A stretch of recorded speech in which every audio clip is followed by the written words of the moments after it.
एक जंगल में सेरा नाम का एक घमंडी बाघ रहता था। वो बहुत घमंडी था और अपने आप को जंगल का राजा समझने लगा था। वो रोजाना जंगल के किसी न किसी जानवर से दौड़ने की प्रतियोगिता रखता और साथ ही ये में शर्त रखता कि हारने वाला जीतने वाले का जीवन भर नौकर बनकर सेवा करेगा। जंगल का कोई भी उससे प्रतियोगिता नहीं करना चाहता था, लेकिन सब उससे डरता था, इसलिए हर कोई उसका शर्त मानने पर बेबस था। लेकिन सेरा अपनी शक्ति से हमेशा जीत जाया करता था, जिसके बाद वो दूसरे जानवरों को अपना कठपुतली बना लेता था। दिन व दिन सेरा का घमंड बढ़ता ही जा रहा था। उसी जंगल में एक नर हिरन अपने बच्चे के साथ रहता था। एक दिन छोटे हिरन ने अपने पिता से कहा, पिताजी, पहले मेरा खरगोश मित्र मेरे साथ ही खेला करता था, लेकिन वो आजकल जंगल में कहीं भी दिखाई नहीं पड़ते।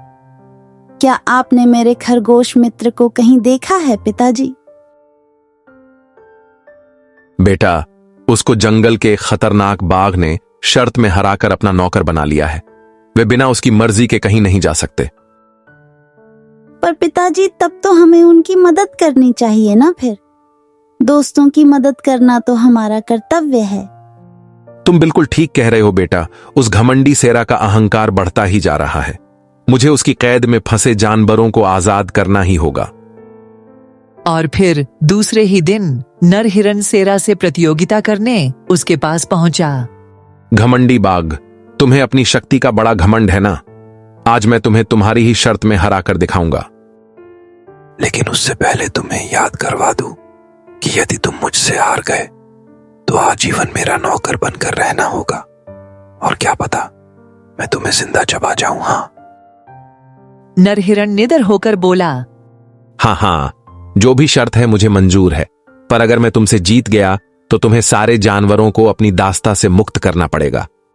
हाँ, फिर ठीक है, मुझे तुम्हारी शर्त मंजूर है, पर पहले मुझसे जीत कर तो दिखाओ मूर्ख हिरन।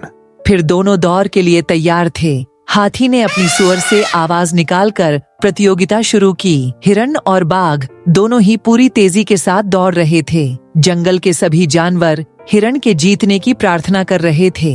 तभी हिरन तेज दौड़ता हुआ सेरा से आगे निकलने लगा। ये देखकर सेरा को मालूम हो गया कि वो अब हिरन को नहीं हरा पाएगा। तभी बाघ ने अपने पंजों से हिरन पर वार कर दिया, जिससे हिरन वहीं घायल होकर गिर गया। जंगल के दूसरे जानवर हिरन की मदद के लिए पहुंचे। उससे पहले ही हिरन मर गया। हिरन ने अपने प्राण जंगल के जानवरों को बचाने के लिए बलिदान कर दिया। छोटा हिरन अपने पिता की लाश से लिपट कर रो रहा था। उसे इतना दुखी देखकर सभी जानवरों की आंखों में आंसू आ गए। सभी को पता था कि सेरा ने हिरन को मारा है, पर उसका इतना खौफ था कि कोई भी जानवर बाघ के खिलाफ कुछ भी करने की हिम्मत नहीं जुटा पा रहा था। और ऐसे ही कुछ दिनों तक जंगल में एकांत फैल गया। छोटा हिरन अब अकेला पड़ गया था। वो दिन भर अपने पिता की याद में रोया करता और अपने आप को ही पिता के मृत्यु का कारण मानते हुए कोसता रहता था। एक दिन एक तोता छोटे हिरन को दुखी देख उसके पास पहुंची। अब रोना बंद करो छोटे हिरन। अब तुम्हें साहस के साथ अपना जीवन जीना होगा, बिल्कुल तुम्हारे पिता की तरह। मुझे जीवन में अब कोई ख्वाहिश नहीं है। मैं अब सिर्फ उस बाघ से बदला लेना चाहता हूँ, चाहे मेरे प्राण ही क्यों न चले जाएं। नहीं, तुम्हारे पिताजी पहले ही हमारे लिए अपना बलिदान दे चुके हैं। अब तुम्हें हम कुछ नहीं होने देंगे। तुम फिक्र मत करो, तुम्हारे लिए उस बाघ से बदला मैं लूंगी। क्या सच में? पर तुम तो बहुत छोटी हो। बाघ की शक्ति के आगे तुम कैसे टिक पाओगी? तुम फिक्र मत करो, हर बार सिर्फ शक्ति से ही जंग नहीं जीता जाता। दूसरे ही दिन वो तोता बाघ को चुनौती देने उसके पास पहुंच गई। बाघ तोते की बात सुनकर हंसने लगा और बोला, इतने दिन बाद मुझे कोई चुनौती देने पहुंचा, और वो भी एक तोता। लगता है तुम्हें पता नहीं, आसपास के जंगलों में मुझसे तेज कोई नहीं दौड़ पाता है, और तुम तो फिर भी एक चिड़िया हो।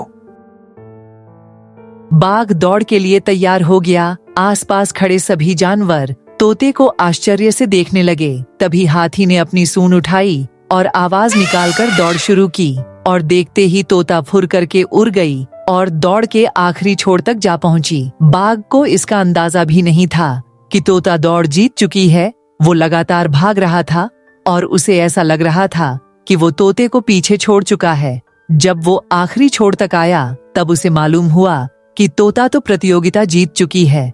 वो अपनी हार बर्दाश्त न कर सका और तोते की तरफ उसे मारने दौड़ पड़ा, लेकिन तोता हाथ ही नहीं आया, बल्कि बाघ एक कुएं में जाकर गिर पड़ा और वहीं तड़प तड़प कर मर गया। और इसी के साथ छोटे हिरण का बदला भी पूरा हुआ।